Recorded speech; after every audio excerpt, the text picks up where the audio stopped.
परसों भी लगाया था, आज भी लगा रहे हैं। गैर इंसानी रवैया जो परसों रखा गया वो भी औरतों के साथ, वो भी गैर सियासी। कौन देता है आप लोगों को ये आर्डर? अभी एक वज़ीर-ए-आला के लिए आप लोगों ने ये बैरियर लगाए हैं, एक कोई दूसरा मुल्क है, मैं किसी दूसरे मुल्क का वज़ीर-ए-आला कि पाकिस्तान का हूँ, क्या पैगाम देना चाह रहे हैं आपके बड़े? मैं खैबर पख्तूनख्वा का वज़ीर-ए-आला हूँ, खैबर पख्तूनख्वा पाकिस्तान का हिस्सा है। ये तो नहीं होना चाहिए ना। ये हम यहाँ आते हैं, आराम से बैठते हैं, आईन और कानून की बात करते हैं, आप लोग जो हैं ये बैरियर लगा रहे हो, तो क्या पैगाम देना चाह रहे हो आप दुनिया को? खैबर पख्तूनख्वा पाकिस्तान का हिस्सा नहीं है। मैं पाकिस्तान में एक सूबे का वज़ीर-ए-आला नहीं हूँ। ये तो बहुत गलत मैसेज आप लोग दुनिया को पहुँचा रहे हैं। कहाँ तक हालात को लेकर जा रहे हैं? अपने बड़ों को बताएं, समझाएं। ये रवैया जो है ये नुकसान दे रहा है, पाकिस्तान को भी नुकसान दे रहा है, मेरे सूबे की आवाम को भी नुकसान दे रहा है, और इससे गम और गुस्सा मज़ीद बढ़ रहा है। समझाएं, जो भी ये मशवरे उनको दे रहा है गलत मशवरे दे रहा है, इससे नफरतें बढ़ेंगी।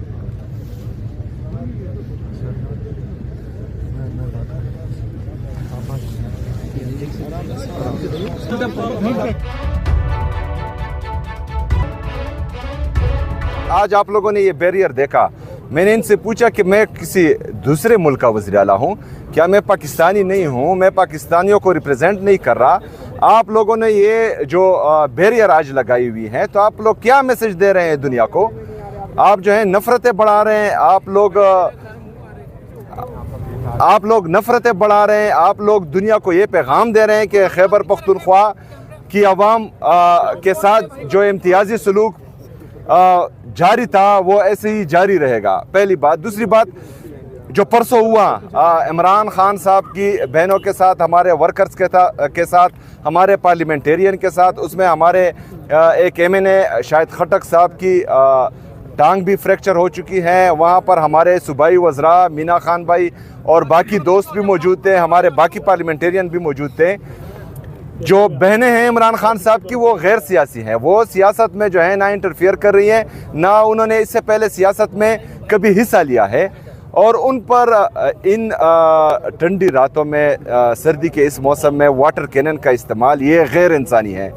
और जो हमेशा से औरत कार्ड खेलते आए हैं, तो उस जाली वज़ीर-ए-आला की यहाँ पंजाब में हुकूमत है, और उसकी सरपरस्ती में औरतों के साथ ये हो रहा है जो इंतहाई अफसोसनाक है।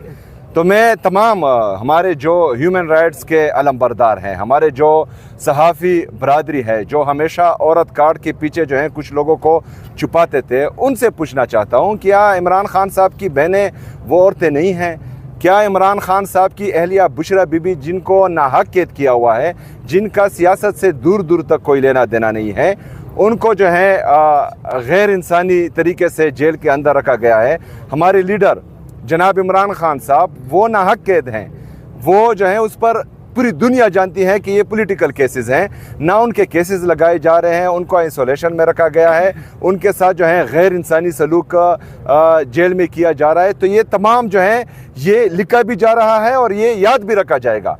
इसके बाद जो है अगर फ़र्ज़ करें कोई, ये लोग तो करप्ट भी हैं, इन पर जो है ये सर्टिफाइड जो है चोर हैं, तो इनके केसेस भी पड़े हुए हैं। जब हमारी बारी आएगी, क्योंकि इन्होंने तो हयात इक़्तिदार में नहीं रहना, जब हमारी बारी आएगी तो फिर जो है किसी को ये मौका नहीं मिलेगा और ना ही ये जवाज़ होगा कि फ़लाना ये है और फ़लाना वो है। तो इंशाल्लाह फिर जो है इसका हिसाब किताब रखा जाएगा इंशाल्लाह ताला। शुक्रिया। आफरीदी साहब ये बताइएगा कि PTI के बारे में ये है कि वो एहतजाज, धमकियां जलसों में और सिर्फ यही सियासत कर रही है, क्या मुज़ाकरात का रास्ता क्यों नहीं अपनाया जाता? दूसरी तरफ भी सियासी लोग हैं, उनसे मुज़ाकरात क्यों नहीं किए जाते? और दूसरा ये है कि मंगल को ये डिसाइड था कि धरना रात को 10 बजे ख़त्म कर दिया जाएगा, और शायद कुछ चैनल्स ने रिपोर्ट किया है कि कल इस पर तहफ़्फ़ुज़ात का इज़हार किया है जो पार्लिमानी पार्टी है उसने भी, कि जो फैसले हम करते हैं उनको रूल आउट कर दिया जाता है। देखिए जी, जो साहिब इख्तियार है 3.5 साल से इनकी एक पॉलिसी चल रही है, इमरान खान को माइनस करना और पाकिस्तान तहरीक इंसाफ को माइनस करना।